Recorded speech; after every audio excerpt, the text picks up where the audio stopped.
بسم الله الرحمن الرحيم وبه نستعين سبحانك لا علم لنا إلا ما علمتنا إنك أنت العليم الحكيم الحمد لله رب العالمين والصلاة والسلام على سيد المرسلين وعلى آله وصحبه أجمعين ومن تبعهم بإحسان إلى يوم الدين. أعوذ بالله من الشيطان الرجيم. بسم الله الرحمن الرحيم. آمن الرسول بما أنزل إليه من ربه والمؤمنون كل آمن بالله وملائكته وكتبه ورسله. سامعین کرام، ہماری گفتگو اللہ کی کتابوں میں تحریف سے متعلق جاری تھی، خاص طور سے توریت اور انجیل میں تحریف، اور ہم آخر میں یہ بھی جانیں گے کہ اس بات کی جانکاری کے کیا فائدے ہوتے ہیں۔ جہاں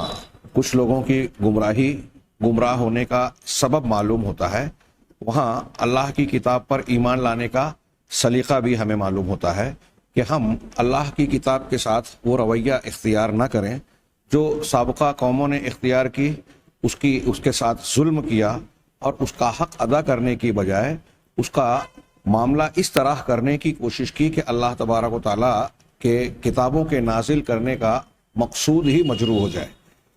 اور پھر اسی میں یہ پہلو عبرت اور سبق کے لائق ہے کہ جیسے سابقہ امتوں نے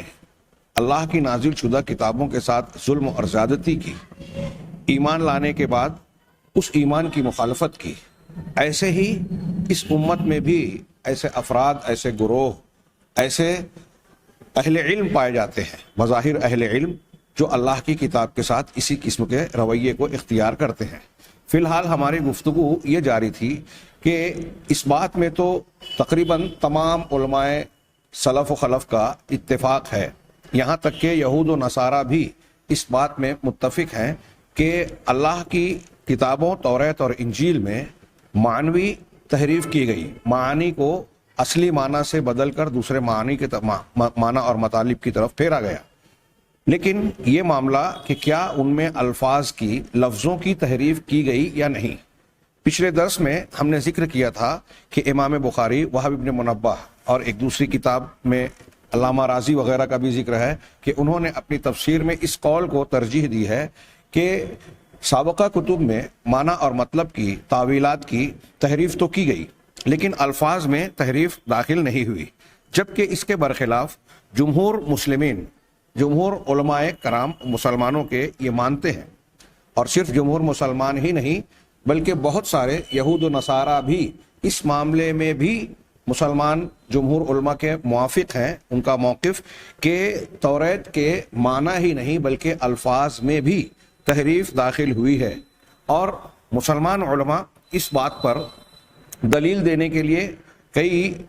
نصوص کو بھی پیش کرتے ہیں، اور توریت و انجیل کی موجودہ حالت، ان کے مضامین اور ان کے مختلف پہلوؤں سے بھی استدلال کرتے ہیں کہ یہ وہ توریت، وہ انجیل ہو ہی نہیں سکتی جو اللہ تبارک و تعالیٰ نے نازل فرمائی۔ چنانچہ چند دلائل کا اشارتی تذکرہ یہاں کیا گیا ہے، ہم اس پر سرسری نگاہ ڈالتے ہیں جو ان لوگوں کا استدلال ہے، دلیل ہے، جو کہتے ہیں کہ توریت اور انجیل میں بھی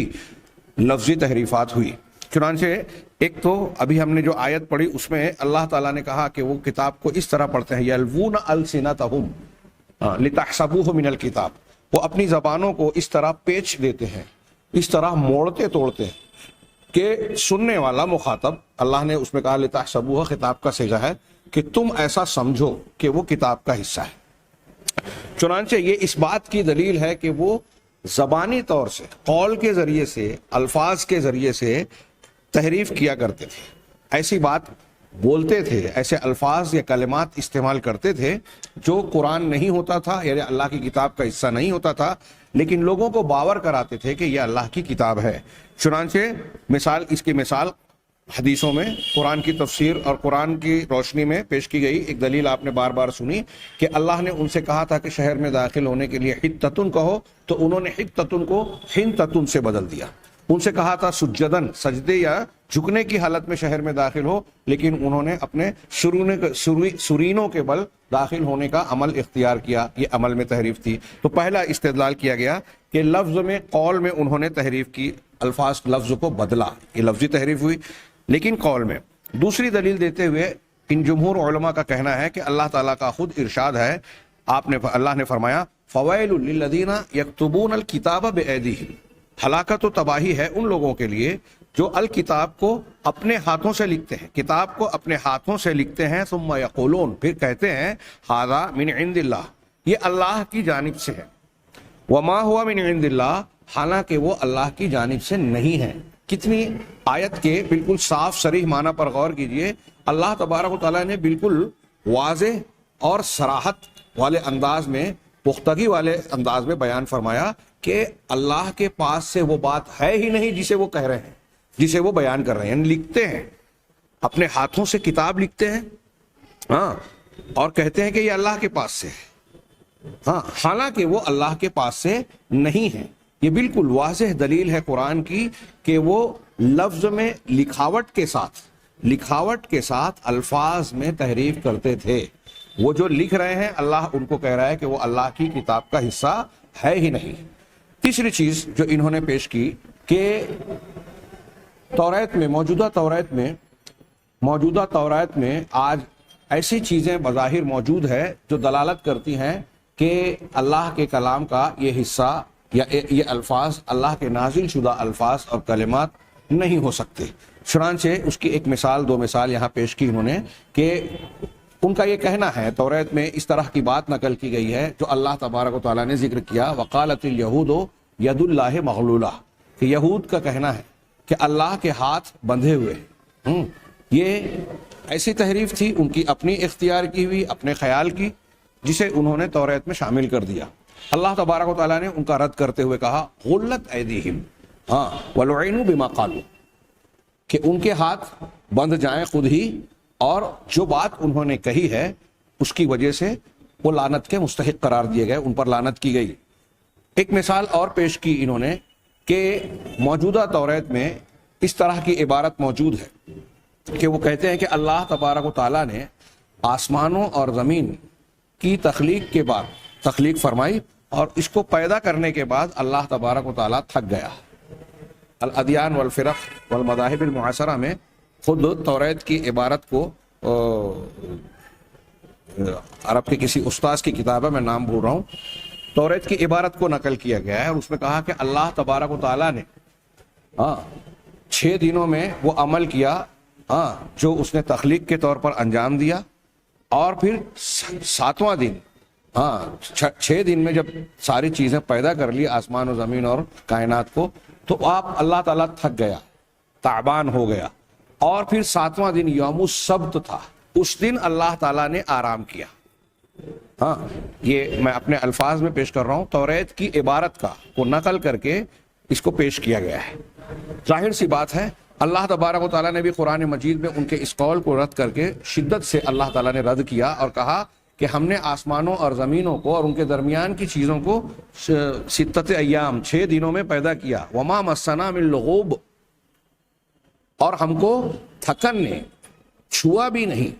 نافیہ، ما نافیہ اور من کے ساتھ آئے اور اس کے بعد نکرہ ہو تو یہ عموم کا معنی دیتا ہے، یعنی کسی قسم کی معمولی سی بھی تھکن اللہ تبارک و تعالیٰ کو لاحق نہیں ہوئی۔ اللہ تعالیٰ کو تھکن کیسے لاحق ہو سکتی ہے؟ اس تھکن کا لاحق ہونا قدرت میں کمی پر دلالت کرتا ہے۔ آپ ایک کام کر سکتے ہیں، کچھ دیر کرنے کے بعد تھک گئے، مطلب اب جس وقت آپ تھکے آپ کی قوت اور طاقت پہلے سے کم ہو گئی۔ جو نشاط اور سرگرمی کی حالت میں شروعات میں جو طاقت تھی، قدرت تھی، وہ اب نہیں رہی، کمی آ گئی۔ یہ نقص ہے، قدرت کی کمی ہے۔ اللہ تبارک و تعالیٰ کی قدرت میں کوئی کمی نہیں۔ اور پھر اس کا معاملہ خود قرآن نے بیان کیا، انما امرہ اذا اراد شیئا، اللہ کا معاملہ تو یہ ہے کہ جب اللہ تعالیٰ کسی چیز کا ارادہ کرتا ہے، تو انما امرہ اذا اراد شیئا ان یقول له کن فیکون، تو وہ کہتا ہے ہو جا، وہ چیز ہو جاتی ہے۔ اللہ تبارک و تعالیٰ کے لیے تھکن کے ہونے کا سوال ہی پیدا نہیں ہوتا۔ یہ انہوں نے 2 مثالیں دی ہیں توریت سے۔ میں 1-2 مثال اور صرف ذکر کروں آپ کو۔ اہل کتاب یا توریت اور انجیل سے متعلق متعدد کتابوں میں یہ تفصیلات ملے گی، جیسے میں نے عرض کیا تھا شیخ دکتور ضیاء الرحمن اعظمی حفظہ اللہ کی کتاب الیہودیہ والنصرانیہ، اسی طرح اظہار الحق شیخ کرانوی صاحب کی مشہور کتاب، مولانا ثناء اللہ امرتسری کے بعض مناظرات کی کتابیں، علامہ ابن قیم اور علامہ ابن تیمیہ کی متعدد کتابیں، ایسی بہت سی کتابیں ملے گی جس میں یہ تذکرہ ہے کہ توریت حاضرہ، موجودہ توریت میں ایسے کئی مضامین موجود ہیں جس کا قرآن اور حدیث سے کھلا یا اہل ایمان کے عقیدے سے کھلا ٹکراؤ ہوتا ہے۔ مثال کے طور پہ توریت کی ایک عبارت کو پیش کر کے اہل علم نے بیان کیا کہ توریت میں اللہ تبارک و تعالیٰ کو انسانوں سے مشابہت دی، فعمل الرب الانسان، کیا ہے اس میں، مثل الرب، اللہ تعالیٰ نے انسان کو بنایا رب کی خصوصیات اور اس کی صفات کی طرح۔ اسی طرح توریت کی ایک انجیل میں ہے کہ اللہ تبارک و تعالیٰ نے انسانوں کی کارستانیاں دیکھ کر غمزدہ ہو گیا، افسوس میں مبتلا ہو گیا اور اس بات پر افسوس کیا کہ اس نے اس کو کیوں پیدا کر دیا، نعوذ باللہ من ذالک۔ ہمارے یہاں شعرا بھی اس قسم کی بات کہتے ہیں۔ اللہ تبارک و تعالیٰ کسی کو افسوس، حزن و ملال کب لاحق ہوتا ہے؟ جب اس کے اپنے عمل کا ایسا نتیجہ برآمد ہو جسے وہ نہیں جانتا تھا، یا اس کے دائرہ اختیار سے باہر وہ چیز تھی، وہ چیز وہ پسند نہیں کرتا تھا لیکن وہ چیز واقع ہو گئی، اور اسے آگے کی بات کا علم نہ ہو کہ ایسا ہونے والا ہے۔ اللہ تبارک و تعالیٰ کی شان ہمارے نزدیک، ہمارے دلائل سے، ہماری فطرت سے یہ بات ثابت ہے کہ اللہ تعالیٰ سے کوئی بھی چیز ماضی، حال، مستقبل کی کوئی بھی چیز چھپی ہوئی نہیں ہے، کوئی بھی چیز کائنات کی اللہ کی قدرت سے باہر بھی نہیں ہے۔ تو جب کوئی چیز قدرت سے باہر ہی نہیں ہے تو ایسا کوئی نتیجہ کائنات میں سامنے آئے، واقعہ اور حادثہ ہو جس سے اللہ تعالیٰ افسوس میں مبتلا ہو، حزن و ملال کا شکار ہو، ناممکن بات ہے، ہو ہی نہیں سکتا۔ اگر کوئی ایسا مانتا ہے تو اس نے اللہ کو، اس کی صفات کو، اس کی عظمتوں کو جانا ہی نہیں۔ اسی طریقے سے اللہ تعالیٰ جب ساری چیزوں کو پہلے سے جانتا ہے تو یہ بھی سوال نہیں پیدا ہوتا کہ آج ایک کام کیا اور کل اس پر افسوس کرے، کیونکہ ایسا نہیں ہے کہ بعد میں اسے معلوم ہو رہا ہے۔ یہیں سے یہ بات بھی معلوم ہوتی ہے کہ یہود کے عقیدے میں اللہ تعالیٰ کے لیے بدا کا عقیدہ شامل ہے۔ بدا مطلب اللہ تعالیٰ کے لیے کچھ چیزوں کا ظاہر ہونا جو اسے پہلے سے معلوم نہیں تھا۔ ٹھیک یہی عقیدہ روافض اور شیعوں میں بھی پایا جاتا ہے، موجود ہے، ان کی امہات الکتب میں ثابت شدہ عقیدہ ہے، چاہے وہ اس کا کھل کر اظہار نہ کریں، اور اسی بنیاد پر وہ تقدیر کا انکار کرتے ہیں، کیونکہ تقدیر ہمیشہ کی چیزوں کو لکھ دینا پہلے سے جاننے کا تقاضا کرتی ہے، علم کامل کا تقاضا کرتی ہے، اور چونکہ وہ اللہ تعالیٰ کے علم کامل کے منکر ہیں اس لیے تقدیر کے منکر ہیں۔ تو یہود کی توریت میں، موجودہ توریت میں اللہ تعالیٰ کے لیے ایسی کئی باتیں موجود ہیں جو قرآن اور حدیث یا آسمانی کتابیں تو دور، انسان کی فطرت کے اعتبار سے بھی اللہ کی ذات و صفات کے لیے لائق و زیبا نہیں ہے کہ اللہ غمزدہ ہو جائے، نعوذ باللہ، اللہ تھک جائے۔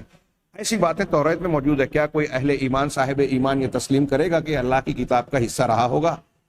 ٹھیک اسی طریقے سے الادیان میں اور دوسری کتابوں میں شیخ ضیاء الرحمن اعظمی حفظ رحمہ اللہ نے اور دوسرے ائمہ نے یہ بھی ذکر کیا ہے کہ موجودہ توریت میں جو آج یہود کے ہاتھ میں ہے اسفار خمسہ کی شکل میں، اس کے اندر حضرت موسیٰ علیہ الصلوۃ والسلام کی وفات کا پورا واقعہ اور مقام وغیرہ کا تذکرہ ہے، کہ جبل عباریم سے گزرے اور وہاں ان کی میت ہوئی اور وہاں ان کی تدفین کی گئی، اس طرح کی باتیں پورے قصے کے ساتھ موجود ہیں۔ اب ایک طرف آپ یہ دعویٰ کریں کہ حضرت موسیٰ علیہ الصلوۃ والسلام نے توریت اپنے ہاتھوں سے لکھی، اور یہ صحیح ہے، ہاں اللہ تعالیٰ نے لکھی ہوئی دیا، اور تو حضرت موسیٰ نے بھی لکھی۔ حضرت موسیٰ علیہ الصلوۃ والسلام جس توریت کو اپنے ہاتھ سے لکھ رہے ہیں، ہاں یہود کا دعویٰ ہے، اس میں اپنی موت کا پورا واقعہ اور اس کی روداد بیان کریں گے۔ یہ بات عقلاً بھی سمجھ میں نہیں آتی۔ یہ دو باتیں۔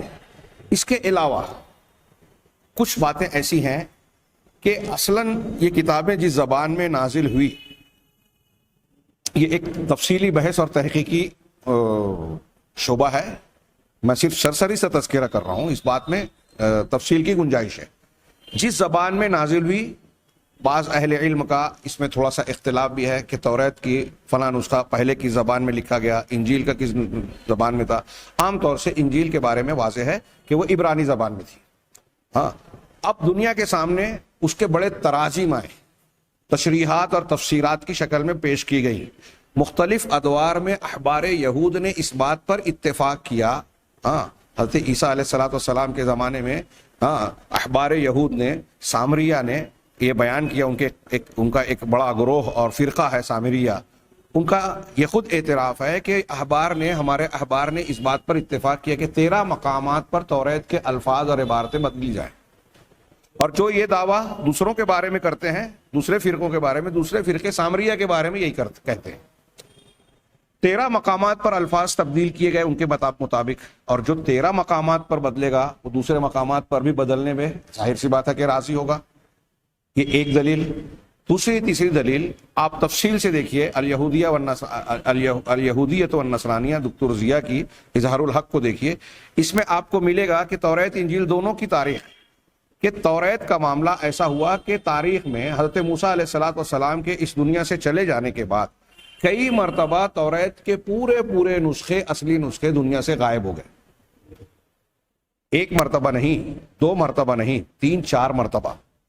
دنیا سے غائب ہو گئے، اور ہر مرتبہ نئے انداز میں، ترجمے کی شکل میں، دوسری زبان میں، کبھی یونانی میں، کبھی سریانی میں اس کا ترجمہ بھی کیا گیا. علامہ ابن تیمیہ اور دوسرے لوگوں نے صراحت کی کہ بعض مرتبہ جیسے عمدن تو جو انہوں نے تحریف کی قرآن کے بیان سے پتہ چلتا ہے، وہم یعلمون کے بیان سے پتہ چلتا ہے کہ جانتے بوجھتے انہوں نے تحریف کی. کئی مقامات پر ایسا واضح ہوتا ہے کہ ترجمہ کرتے ہوئے ترجمے میں خطأً اور نسیاناً بھی ان سے تحریف ہو گئی. یعنی ترجمہ کرتے ہوئے ترجمے کی غلطی کے طور پر مختلف زبانوں میں جب اس کے ترجمے کیے گئے تو اصل اور ترجمے میں کافی فرق پایا گیا. محققین نے جب اس کا موازنہ کیا 2 الگ الگ نسخوں کا کہ اس سے ترجمہ ہوا اور اس کا یہ ترجمہ کیا گیا، تو ان میں بھی فرق تھا. تیسری مرتبہ یا دوسری مرتبہ جب یروشلم پر، فلسطین پر بخت نصر یا بخت نصر جو بھی تلفظ ہو کا حملہ ہوا 500-600 قبل مسیح کی بات، تو اس وقت اس نے سب کچھ تاراج اور تباہ کر دیا یہود سے متعلق. ہزاروں افراد کو قتل کیا، کہتے ہیں 70,000 40,000 لوگوں کو قتل کیا، اور ایسی ہی لگ بھگ تعداد کو قیدی بنا کر بابل لے گیا. اور اس درمیان توریت کے تمام نسخوں کو تباہ بھی کر دیا گیا. اس کے بعد یہ لوگ ایک لمبی قید میں وہاں رہے، لگ بھگ 40 سال بابل کی قید میں. وہاں اس قید کے بعد جو ہے اتنا لمبا پیریڈ تھا 40 سے 70 سال کا کہ ان لوگوں کے زبان میں بابلی زبان کے الفاظ، آشوری زبان کے الفاظ بھی کافی شامل ہو گئے، اور اس کے بعد توریت کے نسخے ختم ہو چکے تھے دنیا سے. اس قید بابل کے بعد، آزادی کے بعد، حضرت عزیر نے ان کے لیے توریت لکھی. کچھ لوگ کہتے ہیں کہ یادداشت کے طور پر، کچھ لوگ کہتے ہیں کہ اس کے مختلف نسخے یا بعض چیزیں جو منتشر تھی اس کو جمع کیا. الگ الگ روایتیں ہیں. عام طور سے کہتے ہیں کہ یادداشت کے طور پر، اور شاید اسی لیے بعض علماء نے بیان کیا کہ حضرت عزیر کو انہوں نے جو اپنی یادداشت کی بنیاد پر توریت، گمشدہ توریت کو پھر سے لکھا، اور ان کا یہ خیال تھا کہ یہ وہی توریت ہے جو حضرت موسیٰ کے پاس آئی تھی. اس بنیاد پر وہ کہتے تھے کہ عزیر اللہ کے بیٹے ہیں، کہنے لگے، جو ان کی واضح گمراہی تھی.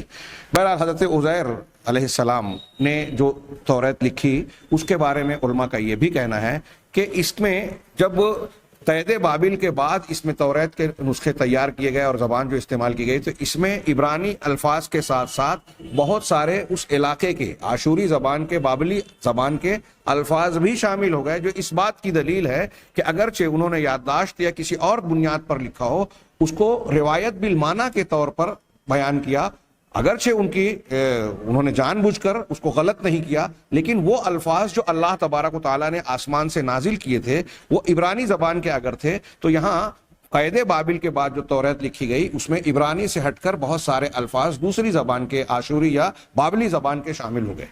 یہ دوسری یا تیسری مرتبہ توریت کی گمشدگی کے بعد کا معاملہ بیان کر رہا ہوں. اور یہ بھی یاد رہے کہ تقریباً یہود کو بھی اس بات کا اتفاق ہے، اس سے اختلاف نہیں ہے کہ توریت پوری کی پوری دنیا سے گمشدہ ہو چکی تھی اور پھر سے لکھی گئی.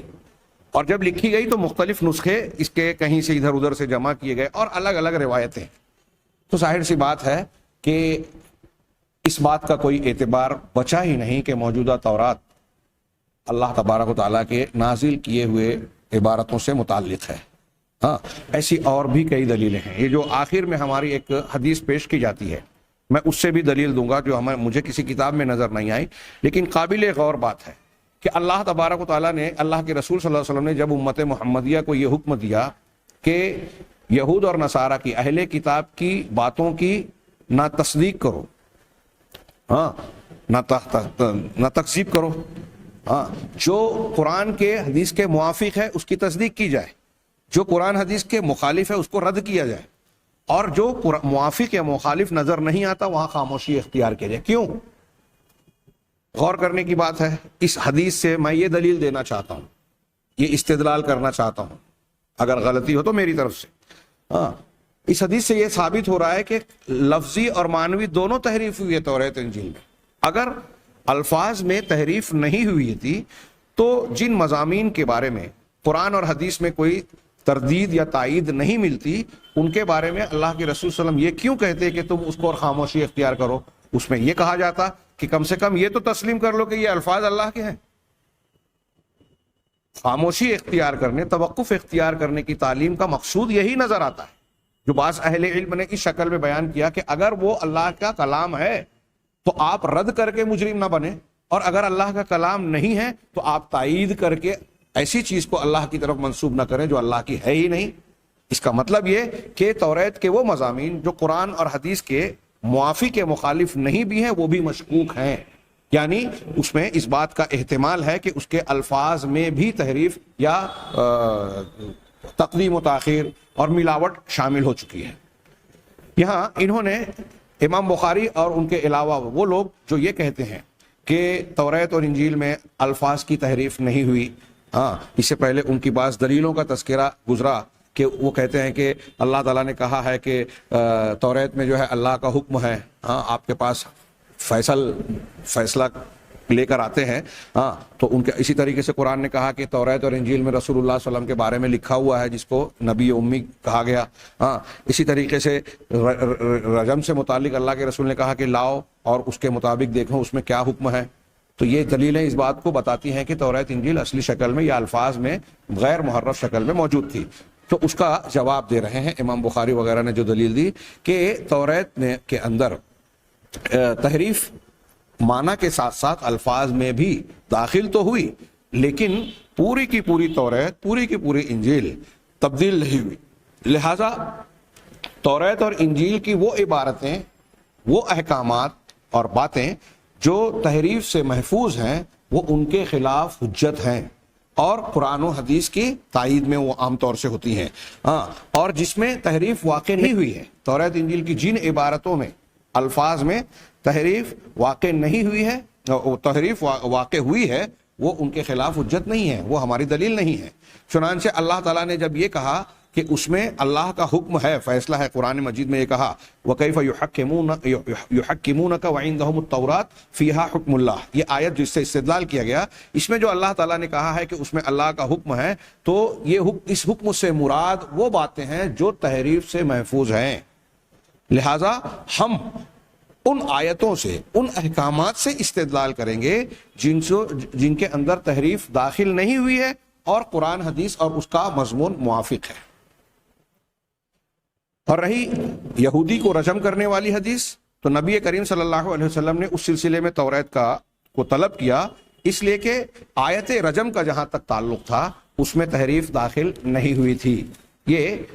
انہوں نے مختصر سا جواب دیا۔ میں مناسب سمجھتا ہوں کہ اس سلسلے میں ایک کتاب کے کچھ اقتباسات بڑے مفید ہیں، اور اس میں کچھ حصوں کی معلومات ہے جو میں نے کچھ باتوں کی طرف اشارہ کیا، اس کا ہلکا پھلکا تذکرہ آتا ہے، ہمارے علماء سلف و خلف کے بعض اقوال ہیں، لہذا تیزی کے ساتھ میں چاہتا ہوں کہ ان اقوال کا صرف تذکرہ ہمارے سامنے سے گزر جائے۔ یہاں صاحب کتاب نے بیان کیا کہ لوگوں نے کتب سابقہ میں تحریف واقع ہونے کے سلسلے میں 3 اقوال اختیار کیے، الگ الگ علماء کے 3 اقوال ہیں۔ پہلا قول ایک طائفہ کا، ایک گروہ کا یہ گمان ہے کہ ان کے سارے مضامین کو تبدیل کر دیا گیا، بے جمیع لغاتها، اس کے تمام لغت اور زبان کے اعتبار سے، اور ان میں سے کچھ لوگوں نے حد سے تجاوز کیا اور یہاں تک کہہ لیا کہ ساری کی ساری آسمانی سابقہ کتابیں تحریف شدہ ہیں، لہذا ان کی کوئی حرمت نہیں ہے، اور یہاں ان کا اوپر نعوذ باللہ پیشاب کرنا بھی درست ہے، لیکن ظاہر سی بات ہے کہ یہ قول بالکل صحیح نہیں ہے۔ علامہ ابن تیمیہ وغیرہ نے کہا کہ کوئی مسلمان اس بات کو نہیں کہہ سکتا، اس کی حرمت کو اس طرح پامال نہیں کہہ سکتا، چونکہ یہ غلط ہے، کسی بھی اعتبار سے درست نہیں ہے۔ آگے کی باتوں سے ظاہر ہوگا، اس لیے اس کی تفصیل کو چھوڑ کر اگلے قول میں جاتا ہوں کہ دوسرا قول یہ ہے کہ تبدیلی، تغیر اور تحریف صرف معانی میں واقع ہوا ہے، الفاظ میں نہیں۔ یہ دوسرا قول ہے جو ہم جانتے ہیں۔ ہاں، اس قول کی طرف امام بخاری رحمہ اللہ گئے ہیں اور امام رازی نے بھی اپنی تفسیر میں اسی کو اختیار کیا ہے، لیکن کہہ رہے ہیں کہ صاحب کتاب نے کہا کہ یہ قول جو ہے مطلقاً اس بات کو کہنا یہ محفوظ اور صحیح نہیں ہے، مطلقاً کہ بالکلیہ اس طرح نہیں ہے، یہ ٹھیک نہیں ہے، اس میں کچھ تفصیل ہونا ضروری ہے۔ یعنی گویا ان کی اس بات سے یہ اشارہ مل رہا ہے۔ دیکھیے یہ اہل علم کا محتاط انداز ہے کہ امام بخاری وغیرہ نے جو بات کہی ہے وہ اپنے زاویے سے جو بات کہہ رہے ہیں، کچھ حصہ اس کا درست ضرور ہے لیکن کلی طور سے درست نہیں ہے۔ ہاں، رہا یہ کہنا فَأَمَّا الْقَوْلِ، یہ کہنا کہ تحریف اس کے ان کتابوں کے صرف معنی میں واقع ہوئی ہے، تو معنی کے اندر تحریف ہونے کے سلسلے میں کسی کا کوئی اختلاف نہیں ہے، یہ مسلم بات ہے۔ ہاں، اور شیخ الاسلام رحمہ اللہ نے اس پر اجماع نقل کیا ہے کہ معنی میں تحریف واقع ہوئی،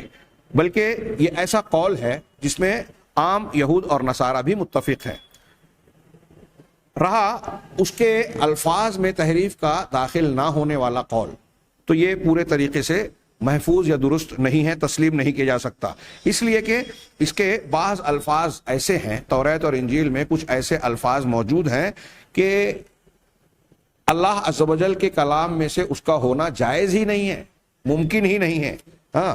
ساتھ ہی ساتھ ایک طرف تو یہ کہ ایسا کلام اور ایسے کلمات موجودہ توریت اور موجودہ انجیل میں موجود ہیں جو اللہ کا کلام نہیں ہو سکتے۔ دوسرا پہلو یہ ہے کہ ان کے مضامین میں تناقض، تضاد اور ایک دوسرے کی تردید بھی پائی جاتی ہے۔ ہاں، اگر یہ اللہ کی تعالیٰ کی جانب سے وحی کی شکل میں نازل ہوا ہوتا یہ پورا کلام جو موجودہ توریت اور انجیل میں ہے، تو یہ تضاد اور یہ ٹکراؤ وہاں موجود نہیں ہوتا۔ امام ابن حزم رحمہ اللہ نے کتاب الفصل میں ایسے ظاہری تناقضات، تضادات کہ توریت اور انجیل کے ایک ہی کتاب کے مضامین آپس میں ایک دوسرے سے بالکل ٹکراتے ہیں۔ ہاں، الادیان میں بھی کچھ مثالیں بیان کی کہ انجیل میں چاروں اناجیل کو اگر آپ سامنے رکھیں، انجیل متی، انجیل مرقس، انجیل لوقا اور انجیل یوحنا، تو کہیں کہیں بعض چیزوں میں آپ دیکھیں گے کہ ایک ہی بات کے سلسلے، مثال کے طور پہ حضرت عیسیٰ علیہ السلام کا جو نسب بیان کیا گیا ہے، اگر آپ چاروں اناجیل کے اندر موجود نسب کو لے تو نسب میں ناموں کا فرق ملے گا آپ کو، ہاں، واقعات میں تفصیلات کا فرق ملے گا آپ کو، عبارتوں کا فرق ملے گا، اور تو اور میں نے اس سے پہلے سرسری طور سے ذکر کیا جیسے ہمارے یہاں قرآن کی صورتیں، آیتیں ہیں، ان کی تعداد، ان کے الفاظ سارے نسخوں میں ایک ہی ہیں، لیکن انجیل متی کے جو اصحاحات ہیں، ہاں ہم صورتیں کہہ لیں، وہ دوسری اناجیل کی اصحاحات کی تعداد سے الگ ہے، چاروں کی تعداد الگ ہے، آیتوں کی تعداد الگ ہے، مضامین کی تعداد الگ ہے، ناموں میں فرق ہے، کہیں کہیں جگہ اور مقام کی تعین کے سلسلے میں بعض واقعات کے سلسلے میں فرق ہے۔ تو یہ تو میں ہلکا پھلکا فرق بتا رہا ہوں، یہاں علامہ ابن حزم کی طرف جو عبارت نقل کر کے یہ بات کہہ رہے ہیں کہ واضح تناقض اور تضاد پایا جاتا ہے، اور یہ چیزیں اس بات کی تاکید کرتی ہیں، اس بات کو تقویت پہنچاتی ہیں، تائید کرتی ہیں کہ ان کے الفاظ میں بھی تحریف ہوئی ہے، الفاظ بھی اپنی اصلی شکل میں محفوظ نہیں ہے۔ حافظ ابن حجر رحمہ اللہ کہتے ہیں کہ ان کے معانی کی تحریف کا جہاں تک تعلق ہے اس میں انکار نہیں کیا جا سکتا، ہاں، بلکہ کثرت کے ساتھ معنی کی تحریف اور تعویل وہاں موجود ہے۔ تیسرا قول جو سابقہ کتب کی تحریف کے سلسلے میں ہے وہ یہ ہے کہ تحریف توریت کی کچھ حصوں میں داخل ہوا، لیکن اس کا اکثر حصہ اپنی اسی شکل میں موجود ہے جس پر اللہ تبارک و تعالیٰ نے اس کو نازل کیا ہے۔ امام ابن تیمیہ رحمہ اللہ اس قول کو راجح قرار دیتے ہیں، جبکہ کچھ دوسرے لوگوں کا یہ بھی کہنا ہے کہ جیسا کہ پہلا قول ہے کہ پورا کا پورا، ہاں یہاں انہوں نے 3 ہی قول ذکر کیا، میرے علم کے مطابق ایک قول یہ بھی ہے کہ زیادہ تر حصوں میں تحریف واقع ہوئی ہے۔ ہاں، اللہ عز و جل نے جہاں تک قرآن کی بات ہے اپنی اس کتاب کی حفاظت کی ذمہ داری خود لے رکھی ہے۔ ہاں، جو سابقہ کتب تھی، کتابیں تھیں، انہیں اللہ تبارک و تعالیٰ نے احبار اور ربانیین، ان کے علماء کی ذمہ داری کے طور پر سپرد کیا تھا کہ تم لوگ اس کتاب کی حفاظت کرنا۔ یہ ایک اس سے پہلے کے درس میں بات گزر چکی، ایک اعتراض کا اس میں جواب بھی ہو جاتا ہے۔ چنانچہ ان لوگوں نے اپنی ان کتابوں میں، احبار و رہبانیین نے بڑی تبدیلیاں اور تغیرات شامل کر دیے، جیسا کہ اللہ تبارک و تعالیٰ نے قرآن کریم میں ایک سے زیادہ مقامات پر، متعدد مقامات پر اس کی خبر دی، اس کی تائید کی۔ چنانچہ علامہ شیخ الاسلام علامہ ابن تیمیہ اس بات پر اجماع نقل کرتے ہیں کہ جو کچھ بیان کیا جا چکا ہے وہ اس بات کو واضح کر دیتی ہیں کہ سابقہ کتب میں تحریف جو شامل ہوئی ہے وہ دو قسم کی ہے، ایک تو اس کے الفاظ میں جس کے بارے میں اہل علم کا اختلاف ہے، دوسرا اس کے معانی اور ترجمے میں، اس کے معانی اور ترجمے میں، تراجم میں، اور اس پر اتفاق ہے، جیسا کہ شیخ الاسلام علامہ ابن تیمیہ رحمہ اللہ نے اس مسئلے کو نقل کرتے ہوئے کہا کہ اہل کتاب یہود اور نصارہ مسلمانوں کے ساتھ اس بات پر متفق ہیں کہ متقدم پچھلی کتابوں میں تحریف داخل ہوئی ہے، یا تو عمدن یا پھر اس کے ترجمہ کرتے ہوئے بھول چوک اور خطا کی بنیاد پر، یا اور اس کی تفسیر میں، اس کی شرح میں، اس کی تعویل میں۔ البتہ لوگوں کا اس بارے میں اختلاف ہے کہ اس کے الفاظ میں تحریف شامل ہوئی ہے یا نہیں ہوئی ہے۔ تفسیر میں، تعویل میں، معانی میں تحریف کا تمام لوگوں کو اتفاق ہے، مسلمانوں ہی کو نہیں، خود یہود و نصارہ کو بھی۔ لیکن الفاظ کی تحریف کے سلسلے میں شیخ الاسلام کہہ رہے ہیں کہ اختلاف ہے۔ وہ کہتے ہیں کہ مسلمان اور اہل کتاب بعض الفاظ کی تفسیر کے سلسلے میں غلطیوں کے واقع ہونے کے سلسلے میں بھی متفق ہیں۔ غلطی واقع ہوئی ہے، کہیں آمدن اور کہیں ترجمے میں خطا کے طور پر۔ اور انبیاء کی ان کلمات سے کیا مراد تھی، اس کے بارے میں بھی لوگوں نے ہیر پھیر سے کام لیا ہے۔ اسی طریقے سے ان کتابوں کے بعض ترجمے کے سلسلے میں بھی غلطیاں کی گئی ہیں، اس لیے کہ تم توریت کے بہت متعدد ایسے نسخوں کو دیکھیں گے، آپ پائیں گے آج کے زمانے میں بھی جو ترجمہ کیے گئے ہیں، ان تراجم میں آپ کو الگ الگ تورات میں، الگ الگ اناجیل میں بڑے زمین و آسمان کے فرق نظر آئیں گے، مفہوم کے فرق نظر آئیں گے۔ توریت کا بھی یہی حال ہے اور انجیل کا بھی یہی حال ہے۔ اسی طرح امام ابن تیمیہ یہ بھی کہتے ہیں کہ لیکن مسلمان علماء اور اہل کتاب کے علماء اس بات پر متفق ہیں کہ اس کے معانی اور اس کی تفسیر میں جو ہے تحریف داخل ہوئی ہے۔ یہ الگ الگ جگہوں سے یہ عبارت نقل کی ہے۔ چنانچہ اس بارے میں کچھ لوگوں نے اجماع نقل کیا اور علامہ ابن تیمیہ رحمہ اللہ کی نص نقل کی اور یہ بیان کیا کہ جو شخص یہود اور نصارہ کے حالات پر غور کرے گا اور اللہ عز و جل کی کتابوں کے سلسلے میں ان کے مواقف پر نظر ڈالے گا تو وہ یہ پائے گا کہ انہوں نے اللہ کی نازل شدہ کتابوں کے اندر بہت ساری تحریفات اور تبدیلیاں کر دی۔ امام طبری رحمہ اللہ اپنی تفسیر میں کہتے ہیں کہ اللہ تبارک و تعالیٰ کا یہ جو ارشاد ہے وَقَدْ كَانَ فَرِيقٌ مِّنْهُمْ يَسْمَعُونَ كَلَامَ اللَّهِ، کہ ان میں سے ایک فریق، ایک جماعت ایسی تھی جو اللہ کے کلام کو تو سنتی تھی، ثم يحرفونه من بعد ما عقلوه وهم يعلمون، پھر اسے جانتے بوجھتے یعنی اس کے معنی مفہوم کو سمجھ لیا، پھر بھی اس معنی اور مفہوم کو جو جانتے تھے کہ یہ اللہ کی مراد ہے اسے بدل دیتے تھے، وهم يعلمون، جانتے بوجھتے، علم رکھتے ہوئے۔ اسی طرح اللہ تعالیٰ کا یہ ارشاد يحرفونه یعنی اس کی تحریف کرتے تھے، یعنی يميلونه عن وجهه، اس کو اس کی شکل سے بدل کر دوسری شکل دے دیتے، وَمَعْنَاهُ الَّذِي هُوَ مَعْنَاهُ إِلَى غَيْرِهِ، اور اس کے اس معنی سے جو اس کا حقیقی اور اصلی معنی ہے دوسرا معنی پہنا دیتے، معنی کا جامہ پہنا دیتے۔ چنانچہ اللہ جل ثناؤہ نے یہ بتایا کہ انہوں نے انہم فعلوا ما فعلوه من ذلك على علم منهم، جو کچھ یہ کارستانیاں کی وہ جانتے بوجھتے اور علم کی بنیاد پر کی، اس کی تعویل اور اصلی تحریف کو جاننے کے باوجود کی، اور اس کے باوجود انہوں نے تحریف کی اس کے برخلاف علی علم منہم بتأویل ما حرفوا وانہ بخلاف ما حرفوه الیہ، جبکہ وہ یہ جانتے تھے کہ جو معنی تحریف کے بعد وہ بیان کر رہے ہیں اصل اللہ کی کتاب اور اللہ کی مراد اس سے ہٹ کر اس کے علاوہ ہے۔ چنانچہ وہ کہتے ہیں یحرفونہ من بعد ما عقلوہ، سمجھنے بوجھنے کے بعد اس کو تبدیل کرتے تھے، یعنی من بعد ما عقلوا تعویلہ، اس کی تعویل کو جانتے بوجھتے، وہم یعلمون ای یعلمون انہم فی تحریفہم ما حرفوا من ذلک مبتلون کاذبون، یعنی وہ اس بات کو جانتے تھے کہ جو کام وہ کر رہے ہیں، معنی اور مطلب وہ بتا رہے ہیں، اپنی اس تحریف میں وہ جھوٹے ہیں اور اللہ کے کلام کو پھیرنے والے ہیں۔ اسی طرح وہ علامہ ابن تیمیہ کہتے ہیں کہ ابن زید کا کہنا ہے کہ اللہ تعالیٰ نے جو کہا یسمعون کلام اللہ ثم یحرفونہ، تو ابن زید کہتے ہیں کہ توریت جس کو اللہ تبارک و تعالیٰ نے ان پر نازل کیا یہ اسے بدل دیتے تھے، چنانچہ اس میں سے جو حلال ہوتا اسے حرام بنا دیتے، جو حرام ہوتا اسے حرام قرار دے دیتے، ہاں جو حرام ہوتا اسے حلال قرار دے دیتے، اور حق کو باطل اور باطل کو حق کی شکل میں پیش کرتے۔ جب کوئی ایسا آدمی ان کے پاس آتا فتویٰ پوچھنے، دین کا مسئلہ جاننے کے لیے، جو حق پر ہوتا اور انہیں رشوت دیتا، رشوت دے کر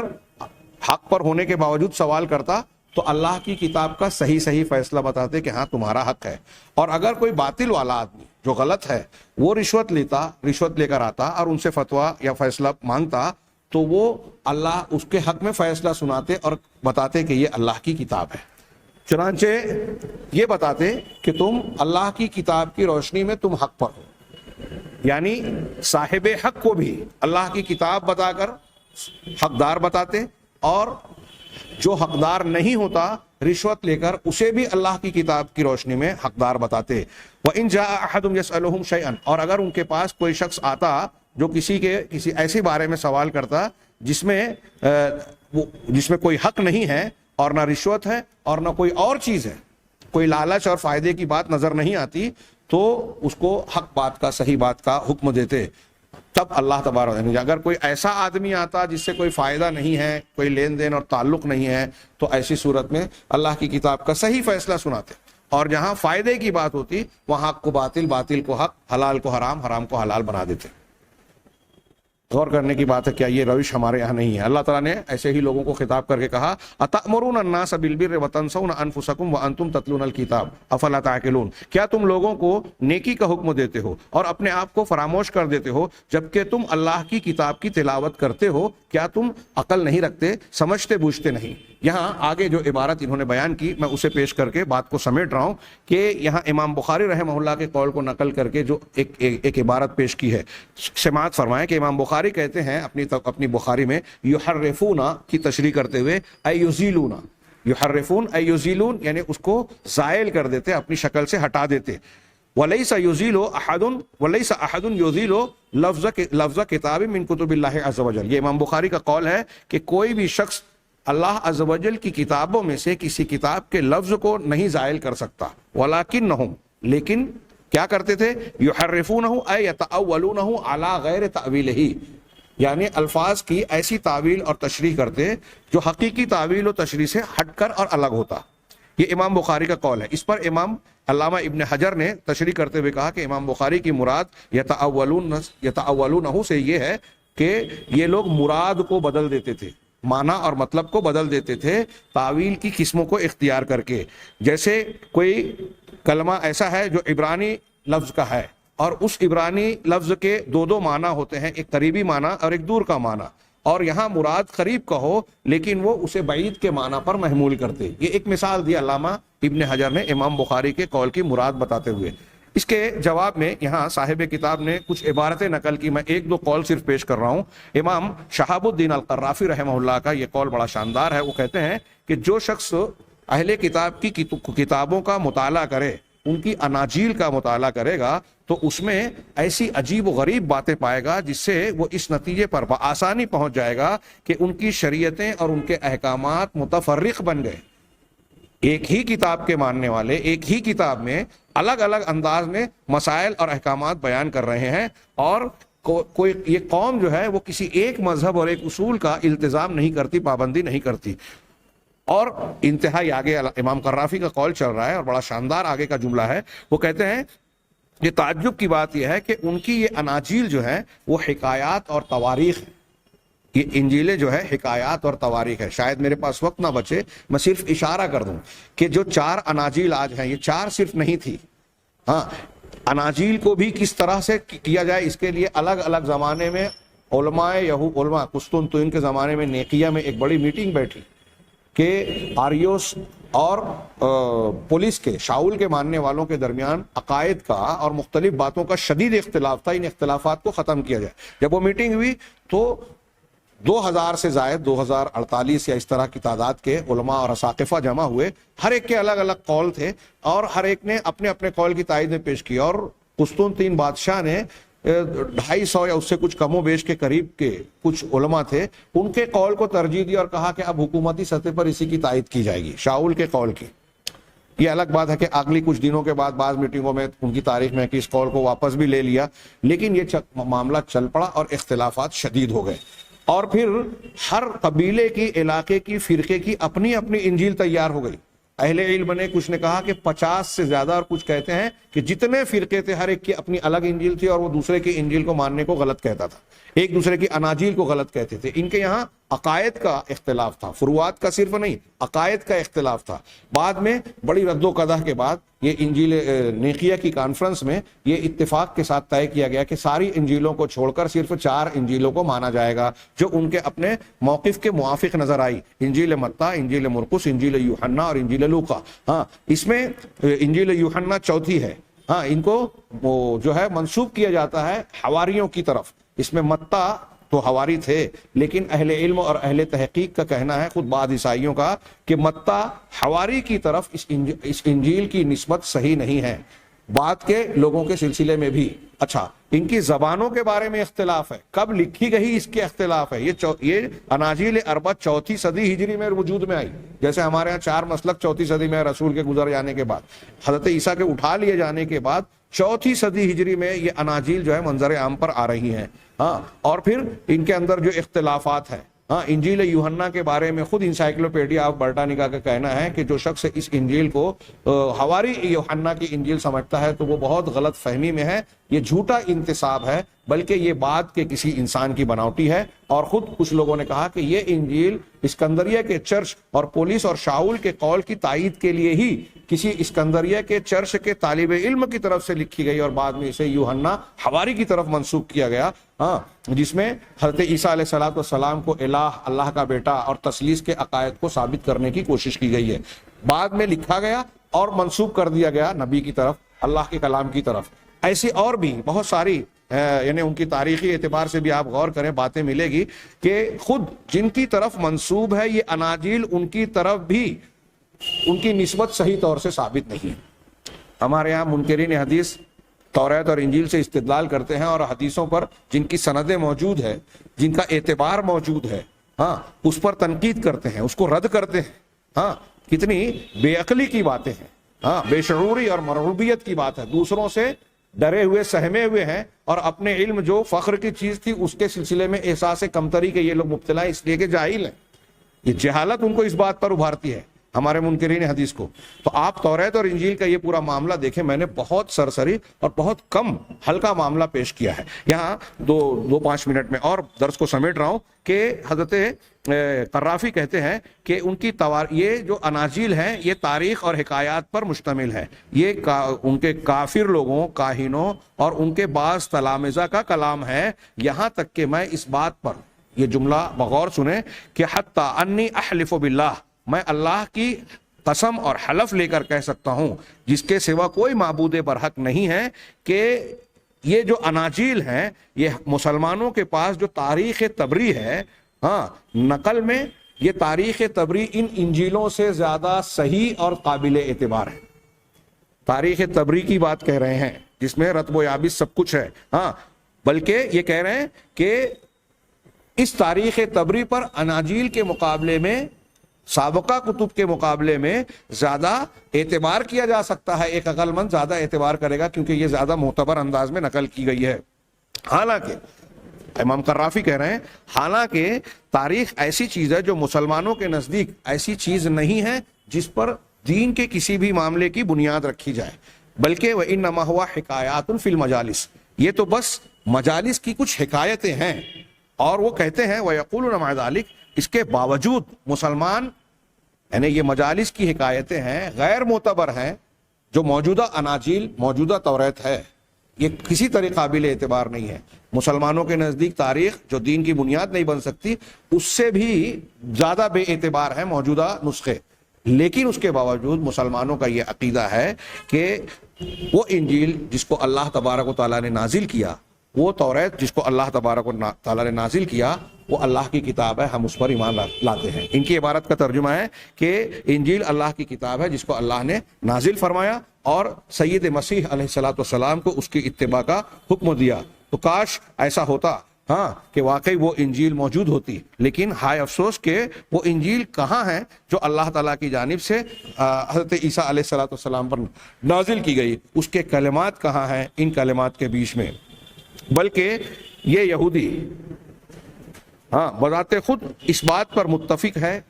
ہیں کہ ان کی کتابوں میں تحریف داخل ہوئی، جیسا کہ شہاب الدین قرافی وغیرہ کہتے ہیں کہ یہود کا ایک گروہ، یہ اب ایک دوسری عبارت امام قرافی کی ہے، یہود کا ایک گروہ جسے سامریہ کہا جاتا ہے، وہ ان کے بارے میں یہود کا اتفاق ہے کہ انہوں نے توریت میں سخت قسم کی تحریف کی ہے، اور سامریہ دوسرے یہودیوں کے بارے میں ایسا ہی دعویٰ کرتے ہیں۔ اور آگے یہ کہتے ہیں امام قرافی رحمہ اللہ کہ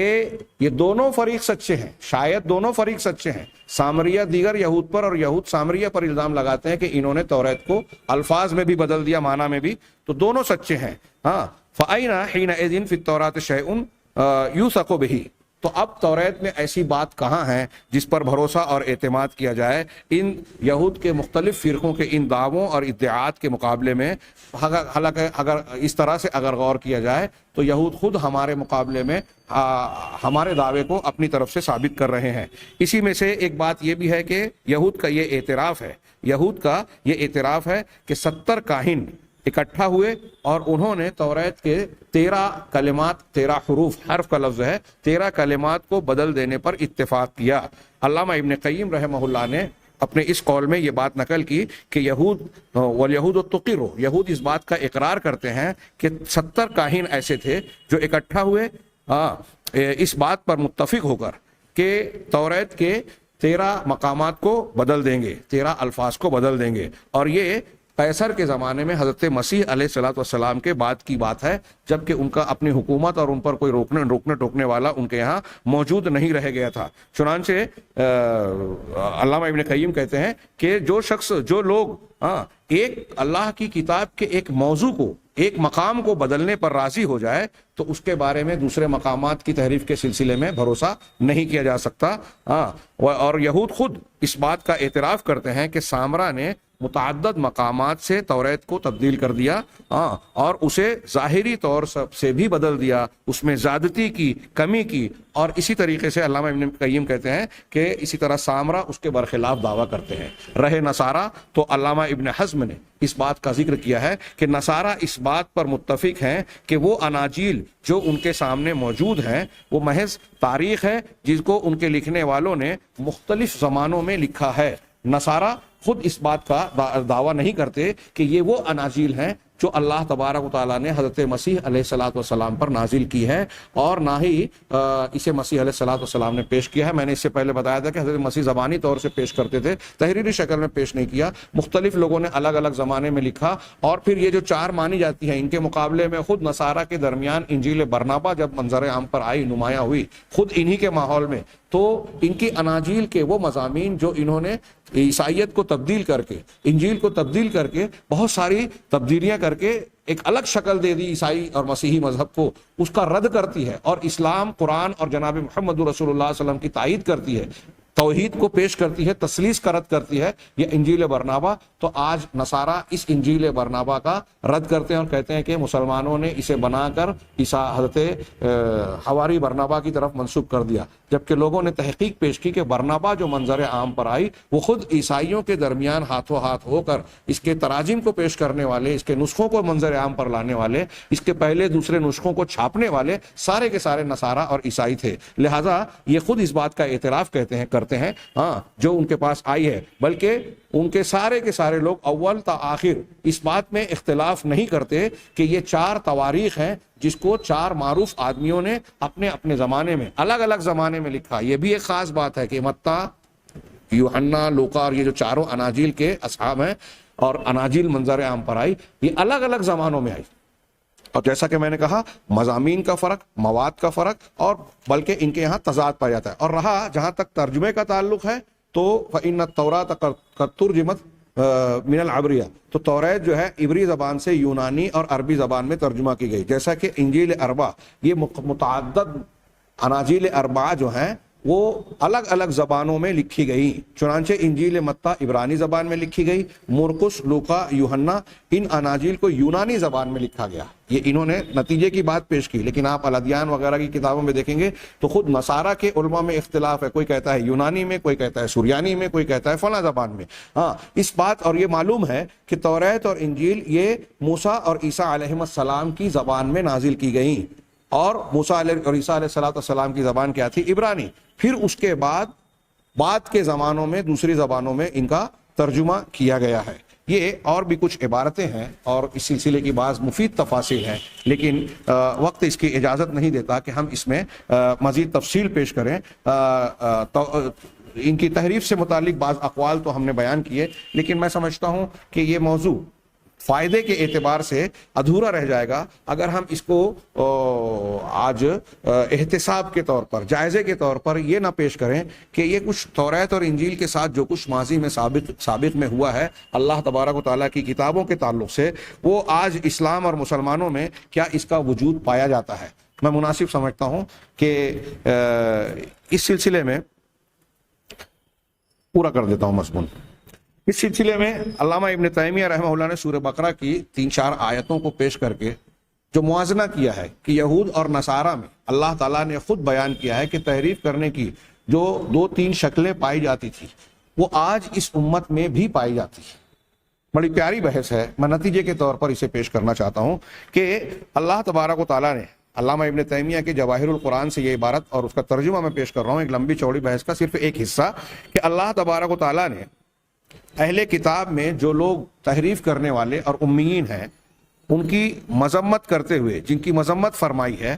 ان کو تقسیم کیا ہے اس طریقے سے کہ اللہ نے فرمایا، یہ سورہ بقرہ کی آیتیں ملاحظہ فرمائیں. اللہ نے ارشاد فرمایا، اعوذ باللہ من الشیطان الرجیم، افتطمعون ان یؤمنوا لکم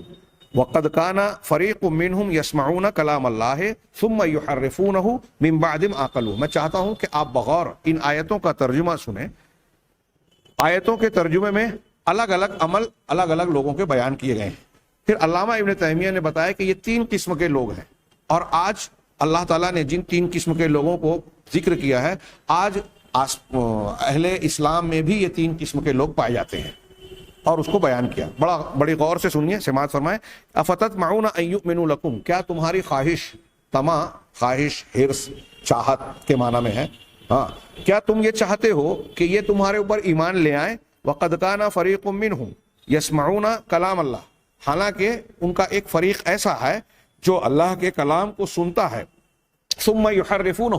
پھر وہ اس کو تحریف کر دیتا ہے، من بعد ما عقلوہ، اسے جاننے اور سمجھنے کے باوجود، اس کے معنی اور مطلب کو، اس کی تفسیر کو جان لیا، ہاں، وہم یعلمون، اور پھر علم کے باوجود اس کو بدل دیتا ہے. یہ پہلا گروہ ہوا. ہاں، اور پھر ان کا معاملہ کیا ہوتا ہے؟ وَإِذَا لَقُوا الَّذِينَ آمَنُوا قَالُوا آمَنَّا. اب جب ان کی ملاقات، سامنا ایمان والوں سے ہوتا ہے تو کہتے ہیں کہ ہم ایمان لے آئے. وَإِذَا خَلَا بَعْضُهُمْ إِلَىٰ بَعْضٍ، اور جب بعض سے خلوت نشی ہوتا ہے، ایک دوسرے سے یہ الگ ہو کر ملتے ہیں ان کے آپس کے لوگ، تو کیا کہتے ہیں؟ قَالُوا أَتُحَدِّثُونَهُم بِمَا فَتَحَ اللَّهُ عَلَيْكُمْ، کیا تم ان سے وہ بات بیان کرتے ہو جو اللہ تعالیٰ نے تمہارے اوپر کھولی ہے؟ ہاں، لِيُحَاجُّوكُمْ بِهِ عِندَ اللَّهِ عِندَ رَبِّكُمْ، تاکہ تمہارے خلاف تمہارے پروردگار کے پاس حجت پیش کریں. غور کیجئے کیا کہہ رہے ہیں یہ آپس میں. ہاں، ادھر تو کہہ رہے ہیں ایمان لائے، اب یہاں آ کر کہہ رہے ہیں کہ تمہارے پاس جو علم ہے توریت کا، انجیل کا، وہ ان کے سامنے کیوں بیان کرتے ہو جو اللہ نے تمہارے اوپر کھولا ہے؟ کیا تم یہ چاہتے ہو کہ اللہ کے پاس یہ تمہارے خلاف حجت پیش کریں؟ ہاں، افلا تعقلون، کیا تم سوجھ بوجھ نہیں رکھتے؟ یہ ان کی ایک روش ہوئی. اولا یعلمون ان اللہ یعلم ما یسرون وما یعلنون، کیا وہ یہ نہیں جانتے کہ اللہ تبارک و تعالیٰ ان باتوں کو بھی جانتا ہے جس کو وہ چھپاتے ہیں، اور ان کو بھی جن کو یہ ظاہر کرتے ہیں، علانیہ کریں یا چھپ چھپا کر. کوئی چیز اللہ سے چھپتی نہیں ہے، کیا وہ انہیں معلوم نہیں ہے؟ آگے اللہ نے ارشاد فرمایا وَمِنْهُمْ أُمِّيُّونَ، ان میں کچھ لوگ امی ہیں، ہاں، ان پڑھ لوگ ہیں. لا يعلمون الکتاب الا امانیہ، جو اللہ کی کتاب کو نہیں جانتے مگر صرف تلاوت کی حد تک. امانی کی تشریح اور تفسیر لوگوں نے کی کہ بس اللہ کا کلام پڑھتے ہیں، اس کا معنی مطلب کیا ہے یہ جانتے نہیں، نہ جاننا چاہتے ہیں. ہاں، وَإِنْهُمْ إِلَّا يَظُنُّونَ، اور وہ محض گمان میں جیتے ہیں، وہ خیال و گمان میں پڑے رہتے ہیں. فویل للذین، اب تیسرے ایک اور کام بتا رہے ہیں اللہ تعالیٰ نے ان کا، اہل کتاب کا، فویل للذین یکتبون الکتاب بایدیہم، چنانچہ ہلاکت ہے ان لوگوں کے لیے جو کتاب کو اپنے ہاتھوں سے لکھتے ہیں پھر کہتے ہیں ثم یقولون ھذا من عند اللہ لیشتروا بہ ثمنا قلیلا، پھر کہتے ہیں کہ یہ اللہ کے پاس سے ہے تاکہ اس سے معمولی قیمت اور معمولی سامان خریدیں۔ فوائل لہم مما کتبت ایدیہم ووائل لہم مما یکسبون، تو جو کچھ ان کے ہاتھوں نے لکھا اس کے لیے ہلاکت ہے، اور جو وہ کما رہے ہیں اس کے لیے بھی ہلاکت ہے۔ یہ سورہ بقرہ کی آیت نمبر 75 سے 89 تک ہے۔ آپ اس کے بارے میں، اس کی تشریح میں علامہ ابن تیمیہ کے کلام کو بغور سنیں۔ وہ کہتے ہیں کہ اس میں ہر اس شخص کے لیے عبرت ہے، ہماری امت کے ان افراد کے لیے جو اہل کتاب کی سنت کو اختیار کرتا ہے، اس پر سوار ہوتا ہے، رکب سنتہم کا لفظ کیا، یعنی ان کی سنت اور ان کے طریقے اور روش کو اختیار کر رہا ہے، ایسے آدمی کے لیے اس میں عبرت ہے۔ کیوں؟ اس لیے کہ اللہ کی کتاب اور سنت کی نصوص سے انحراف کرنے والے، الگ ہونے والے، جیسے اللہ کی صفات کے بارے میں، اللہ تعالیٰ نے جو قرآن و حدیث میں خبریں دی ہیں اس کے بارے میں، اللہ تعالیٰ کے جو احکامات ہیں اس کے بارے میں، یہ بیچ میں ایک مثال دے دی۔ اللہ کی صفات میں لوگ تعویل کر رہے ہیں، تحریف کر رہے ہیں، معنی کو بدل رہے ہیں، مماثلت اور مشابہت دے رہے ہیں۔ اسی طریقے سے خبروں کے بارے میں کہ اس کا یہ مطلب نہیں ہے، ہماری عقل میں یہ نہیں آتی، اللہ تعالیٰ نے یہ بیان کیا ہے، ہماری سمجھ میں نہیں آ رہا ہے۔ ہاں، احکامات کے بارے میں کہ اس میں کیا رکھا ہے، داڑھی میں کیا رکھا ہے، برقعے میں کیا رکھا ہے، پردے اور اس میں فلاں میں کیا حکمت ہے، چار شادی کی کیوں ہے۔ تو یہ جو احکامات اللہ تعالیٰ نے اور رسول اللہ صلی اللہ علیہ وسلم نے دیا قرآن حدیث میں، اس کے بارے میں جو لوگ بھی انحراف اختیار کرتے ہیں، ہاں، یہ ایسی قوم ہے جو کہ اللہ کے حکم کی تحریف کر رہے ہیں، یا تو لفظی طور پر یا معنوی طور پر۔ کچھ لوگ الفاظ بدل رہے ہیں، یہ الگ بات ہے کہ قرآن کو اور حدیث کو حقیقی انداز میں تبدیل نہیں کر سکتے، نہیں کر پائیں گے ہمیشہ کے لیے، لیکن لوگوں نے اس کی کوشش کی ہے، الفاظ بدلنے کی کوشش کی ہے۔ ہاں، یہ آپ کئی کتابوں میں دیکھیں گے، وہ جیسے شیخ صلاح کی کتاب جو ہے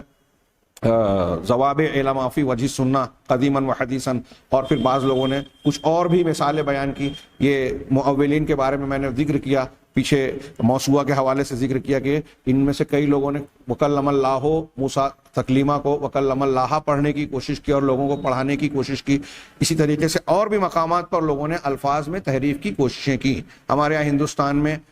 دیوبند سے ایک مرتبہ قرآن چھپا تو اس میں اطیعوا اللہ و اطیعوا الرسول واولی الامر منکم فان تنازعتم فی شیء فردوہ الی اللہ والرسول ان کنتم، اس طرح سے آیت ہے، لیکن ان الی اللہ والرسول واولی الامر منکم دوبارہ بڑھا دیا گیا، اور اس پر لوگوں نے ٹوکا۔ خیر، تو الفاظ میں بھی تحریف کی کچھ نہ کچھ کوششیں، زیادہ تر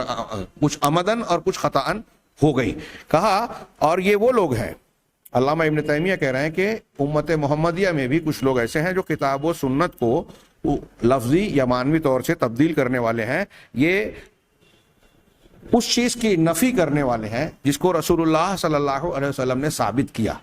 اب یہ انکار کے طور پر یا تعطیل کے طور پر اللہ اور رسول کی ثابت کردہ چیز کو یہ لوگ رد کرنا چاہتے ہیں۔ ہاں، ایسے لوگ ہیں امت میں، اور دعویٰ کرتے ہیں، ایسا دعویٰ کرتے ہیں اللہ اور رسول کی باتوں کو رد کر کے یہ دعویٰ کرتے ہیں کہ یہ عقل صریح کا فیصلہ ہے، جو کہ سمع یعنی قرآن حدیث پر فیصلہ کرنے والی چیز ہے۔ ہاں، یہ عقل پرستوں کے بارے میں کہا جو معتزلہ جہمیہ کی شکل میں گزر چکے اور آج بھی ہمارے یہاں مختلف ناموں سے موجود ہیں، منکرین حدیث ہوں یا عقل پرست لوگ ہوں۔ اسی طرح ایک قوم وہ ہے، علامہ ابن تیمیہ نے یہ ایک قوم کا ذکر کیا، دوسری قوم امت محمدیہ میں وہ ہے جو نصوص کی تلاوت پر کچھ اضافہ نہیں کرتے۔ ہاں، یعنی قرآن اور حدیث کو ویسے ہی پڑھتے ہیں، اس کے معنی کو سمجھتے نہیں ہیں، سمجھنے کی کوشش نہیں کرتے، اور دعویٰ یہ کرتے ہیں کہ یہ سمع کا موجب ہے۔ اللہ تعالیٰ نے جو ہم کو قرآن حدیث کو ماننے سننے کا حکم دیا، یہ اس کا تقاضا ہے کہ ہم اس کو بس سن لیں میں، پڑھ لیں میں۔ ہاں، اور یہی وہ طریقہ تھا جس پر سلف تھے، یعنی امت کے پہلے دور کے لوگ، صحابہ تابعین، بس یہی کرتے تھے، قرآن حدیث کو سن لیا بس۔ وَأَنَّ اللَّهَ، اور اللہ تبارک و تعالیٰ نے اپنے بندوں سے یہ نہیں چاہا ہے کہ اس کے نصوص کے معنی اور مطلب کو سمجھا جائے۔ علامہ ابن تیمیہ کہہ رہے ہیں تو یہ وہ لوگ ہیں جن کے بارے میں ان آیتوں میں کہا گیا کہ لا يعلمون الکتاب الا امانیہ وانہم الا یظنون، کہ یہ لوگ اللہ کی کتاب کو صرف تلاوت کی حد تک جانتے ہیں اور یہ محض گمان اور ظن میں جیتے ہیں۔ یہ امت محمدیہ کا دوسرا طبقہ ایسا پایا جاتا ہے جو اہل کتاب کے طبقوں کے بارے میں اللہ تعالیٰ نے بیان کیا۔ تیسرا، ثم یصنف اقواما علوما، پھر کچھ لوگ ایسے بھی ہیں امت محمدیہ میں پیدا ہوئے جو کچھ علوم کو تصنیف کرتے ہیں، یعنی اپنی طرف سے اس کو بنایا، خود ساختہ اصول بنائے، ہاں کہ عقیدے میں خبر واحد نہیں چلے گی، قرآن کو اس طرح حدیث کے ذریعے سے جو ہے وہ تفسیر نہیں کی جا سکتی، اور ایسی اور بہت ساری چیزیں۔ یہاں میں پچھلی امام قرافی وغیرہ کی عبارت کی روشنی میں یہ عرض کروں گا کہ کچھ لوگ پیسے لے کے فتوے دیتے تھے، قرآن نے ذکر کیا اپنے احبار اور رہبان کو رب بنا لیا، حلال کو حرام، حرام کو حلال بنا رہے ہیں، اور یہود و نصارہ اسے مانتے تھے۔ کیا امت محمدیہ میں آج ایسے لوگ نہیں پائے جاتے جو علماء سے اپنے من چاہے فتوے لینے کی کوشش کرتے ہیں کہ ارے ہندوستان میں بغیر سود کا کاروبار کیے ہوئے آدمی ترقی نہیں کر سکتا، فلاں کام کیے بغیر معاملہ نہیں چل سکتا، کسی نے کسی کا حق غصب کر لیا، ہڑپ لیا، اور جا کے مولوی صاحب سے اپنے حق میں فیصلے بھی جو ہے تراش کر لے کر آ جاتا ہے، اور ایسی بہت ساری چیزیں کتاب الحیل کی شکل میں اختیار کی گئی ہیں، حلال کو حرام اور حرام کو حلال بنانے والی۔ یہ کوئی چھوٹی موٹی جرأت و جسارت نہیں ہے، یہ اللہ تعالیٰ کی کتاب میں تحریف اور اس کے دین کے ساتھ کھلواڑ کرنا ہے، جس کی اللہ تعالیٰ نے شدید مذمت کی ہے۔ اور آج امت محمدیہ میں ایسے لوگ پائے جاتے ہیں، وہ مختلف مقاصد کی وجہ سے، اپنی عقل پرستی کی وجہ سے، خواہشات نفس کے پیچھے پڑ کر سلف اور قرآن و حدیث کے منہج کو چھوڑ کر یہ راستہ اختیار کرتے ہیں۔ تو علامہ ابن تیمیہ نے تیسرے طبقے کا ذکر کیا کہ کچھ لوگ ایسے ہیں جنہوں نے اپنے علوم کو، نئے علوم کو پیدا کیا، اور یہ کہا کہ یہ جو علوم ہم نے بنائے ہیں، اصول بنائے، یہ دینی علوم اور اصول ہیں، اور نصوص اس پر، نصوص بھی قرآن و حدیث بھی دلالت کرتی ہیں اور عقل بھی، حالانکہ اللہ کا دین جو ہے، اور یہی اللہ کا دین ہے، وہ کہتے ہیں حالانکہ اللہ کی کتاب اور اللہ تبارک و تعالیٰ کا دین اس کے مخالف ہوتا ہے۔ قرآن و حدیث کے خلاف بات کو کہتے ہیں کہ یہ اللہ کا دین ہے اور قرآن حدیث اس کے موافق ہے۔ کیا آج جتنی قبر پرستی، تعزیہ پرستی، محرم کی بدعت، شب برات کی بدعت، تقلید کی شدتیں اور ایسی بہت ساری خرافات جو دین کے نام پر اختیار کی گئی ہیں، انہیں ثابت کرنے کی کوشش کی جاتی ہے کہ یہ دین ہے، جبکہ قرآن حدیث میں وہ موجود نہیں ہے۔ کیا یہ دین میں تحریف نہیں ہے؟ میں یہ جو آخری جملہ کہہ رہا ہوں، سامعین کرام اسے بہت غور سے سنیے، توجہ دیجیے۔ آج جتنے فرقے اور مسلک کے لوگ گمراہی کے شکار ہیں، وہ کسی بھی قسم کی، اپنی گمراہی کو جب وہ یہ کہتے ہیں کہ ہم حق پر ہیں یا یہ دین کا حصہ ہے، تو وہ اللہ کے دین کو بدل کر غلط دین کو اللہ کا دین بتا رہے ہیں، اس میں شامل ہیں۔ تو یہ وہ لوگ ہیں جو کتاب کو اپنے ہاتھوں سے لکھ رہے ہیں۔ ہاں، ایسی کتنی کتابیں آج پڑھی جا رہی ہیں، فقہ کی کتابوں کو اگر آپ سوال پوچھتے ہیں تو جو تقلید کرنے کو لازم ماننے والا گروہ ہے، جتنے گروہ ہیں، ان کے یہاں یہ التزام پایا جاتا ہے، خاص طور سے ہندوستان، پاکستان وغیرہ میں، عربوں میں آپ کو یہ چیز کم ملے گی، سعودی عرب میں، حنابلہ میں یہ چیز نہیں ملے گی، وہ قرآن و حدیث سے استدلال کرتے ہیں۔ لیکن یہاں یہ ہے کہ آپ اگر حلال حرام پوچھیں گے تو کہیں گے کہ ہمارے مسلک کی کتابوں میں یہ لکھا ہے، قدوری میں، شرح وقایہ میں، ہدایہ میں، الاشباح والنظائر میں، ہمارے مذہب کی کتابیں، یعنی حنفی مسلک کی کتابیں، وہ اس سے زیادہ آگے بڑھنے کی کوشش نہیں کریں گے۔ اگر آپ یہ کہیں گے کہ بھئی قرآن حدیث میں تو یہ کہا کہ ٹھیک ہے قرآن حدیث میں یہ ہے لیکن ہمارا مسلک یہ ہے، آپ کو کس کی اتباع کا حکم دیا گیا ہے؟ تو یہاں بالکل صاف انداز میں کہتے ہیں، مسجدوں میں قرآن حدیث کے مضامین کو پڑھنے کے بجائے علماء کی لکھی ہوئی کتابوں کو پڑھا جا رہا ہے، کہیں فضائل اعمال پڑھا جا رہا ہے، کہیں جو ہے وہ صرف قرآن کو شعوری مطالعہ کے نام پر کہ بھائی سمجھ کر پڑھا جائے، تو تفہیم القرآن کی شکل میں مولانا مودودی صاحب کی شرح پڑھی جا رہی ہے، تدبر پڑھا جا رہا ہے، یعنی وہ اصل و قرآن ترجمہ اور سلف کی تفسیر نہیں، بلکہ ایک مخصوص شخصیت کے اپنے قرآن سے سمجھے ہوئے خیالات اور ان کے اپنے جو افکار اور نظام کی باتیں ہیں، اصول کی باتیں ہیں، اس کو دین سمجھا جا رہا ہے، قرآن سمجھا جا رہا ہے۔ تو وہی بات یہاں کہہ رہے ہیں کہ یہ کتاب کو اپنے ہاتھوں سے لکھ رہے ہیں اور پھر یہ کہتے ہیں کہ یہ اللہ کی جانب سے ہے، ہوا من عند اللہ بوجہ من الوجوہ، کسی نہ کسی شکل میں یہ اللہ کی جانب سے ہے۔ علامہ ابن تیمیہ نے ان تینوں گروہ کا تذکرہ کرنے کے بعد کہا کہ غور کرو کہ یہ آیتیں، سورہ بقرہ کی یہ آیتیں کس طریقے سے ان تینوں قسم کے لوگوں کو اپنے اندر سمیٹے ہوئے ہے۔ چنانچہ ان لوگوں کی صفت کے بارے میں اللہ تعالیٰ نے یہ فرمایا کہ کیا اتحدثونہم بما فتح اللہ علیکم، کیا تم ان لوگوں کو بتاتے ہو وہ بات، یہ جو منافقین تھے، یہود و نصارہ تھے، مسلمانوں کے سامنے توریت اور انجیل کی بات بیان کرنے والوں کو روکتے تھے کہ تم ان کو وہ بات بتاتے ہو جو اللہ نے تم کو بتا رکھی ہے، تم پر کھول رکھی ہے، تاکہ تمہارے پروردگار کے پاس یہ حجت پیش کریں۔ ایسے ہی آج ہمارے یہاں کوئی عالم کسی ایک مسلک والا دوسرے مسلک والے کو اگر بولتا ہے کہ ہمارے علماء اور مشائخ نے یہ بات کہی ہے کہ قرآن حدیث میں یہ ہے ہم اسے مانتے ہیں، تو ان کے مسلک والے روکتے ہیں کہ دیکھو یہ بات بیان مت کرو ورنہ یہ ہمارے خلاف حجت پیش کریں گے۔ تو یہ حالت ہے۔ علامہ ابن تیمیہ نے اس ٹکڑے کو آیت کے اس حصے کو نقل کر کے بیان کیا کہ یہ حالت ہے امت محمدیہ کے ان لوگوں کی جو اپنے مخالف کے سامنے سے نصوص اور دلیلوں کو چھپاتے ہیں۔ یعنی اگر ہم قرآن حدیث کو بیان کر دیں گے تو ہمارا مسلک رد ہو جائے گا، کمزور پڑ جائے گا، اس وجہ سے وہ قرآن حدیث کو جان بوجھ کر چھپاتے ہیں۔ یہ یہود و نصارہ کے انہی لوگوں کی روش پر ہیں۔ یہاں تک کہ حتی ان منہم من یمنع روایت، یہاں تک کہ ان میں سے کچھ ایسے لوگ ہیں امت محمدیہ میں جو اللہ کے رسول صلی اللہ علیہ وسلم سے نقل کی گئی صحیح ثابت شدہ احادیث کو روایت کرنے سے روکتے ہیں، منع کرتے ہیں، حدیث رسول بیان مت کرو۔ ہاں، اور اگر ان کے لیے یہ ممکن ہوتا کہ قرآن کے بس بعض مضامین کو چھپا لیں تو وہ اسے بھی چھپا لیتے، جیسا کہ بعض لوگوں کا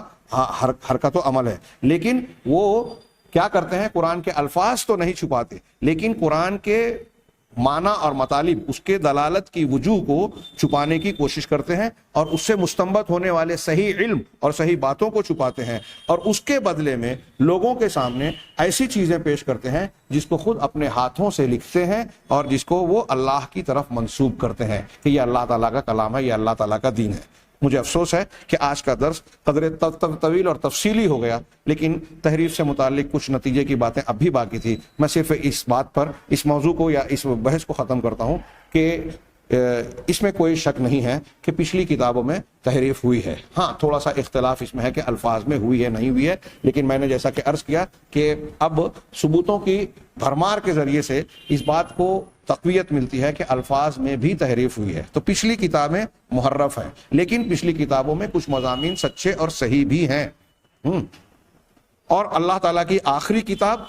قرآن مجید ہے۔ قرآن مجید اپنی اصلی شکل میں موجود ہے، اور اس نے ہم کو یہ حکم دیا، اللہ نے اس کتاب کے ذریعے، کہ ہم پچھلی کتابوں پر بھی ایمان لائیں۔ تو اب پچھلی کتابوں پر ایمان لانا اس بنیاد پر عمومی طور سے ہے کہ اللہ تعالیٰ کی نازل شدہ کتاب ہے، ہم اسے مانتے ہیں، لیکن تفصیلی طور پر اس میں کچھ باتیں ایسی ہیں جو صحیح ہیں، جو قرآن حدیث کی موافقت میں آتی ہیں، جو کچھ باتیں ایسی ہیں جو قرآن حدیث کے خلاف ہیں، ہم اس کی تردید کرتے ہیں۔ کچھ باتوں سے متعلق کوئی بات ہمیں قرآن حدیث میں نہیں ملتی، اس لیے ہم بما انزل الینا کے تحت اس پر خاموشی اختیار کرتے ہیں کہ پتہ نہیں اس کی حقیقت کیا ہے۔ یہ سابقہ کتب سے متعلق ہمارے موقف کو واضح کرنے والی ہے، اور ساتھ ہی ساتھ اس میں عبرت کا یہ پہلو ہے کہ جس طرح اہل کتاب یہود و نصارہ کے علماء اور افراد اپنی کتابوں کے سلسلے میں گمراہی کا شکار ہوئے، اس میں تحریف کی، اس کے ساتھ کھلواڑ کیا، امت محمدیہ میں بھی ایسے لوگ پائے جاتے ہیں۔ ہمیں اور آپ کو یہ کوشش کرنا چاہیے کہ ایسے بدبخت اور بدنصیب لوگوں میں ہم اپنے آپ کو شامل نہ کریں، اپنے آپ کو بچائیں اور اللہ کی کتاب پر ایمان رکھنے والے سچے پکے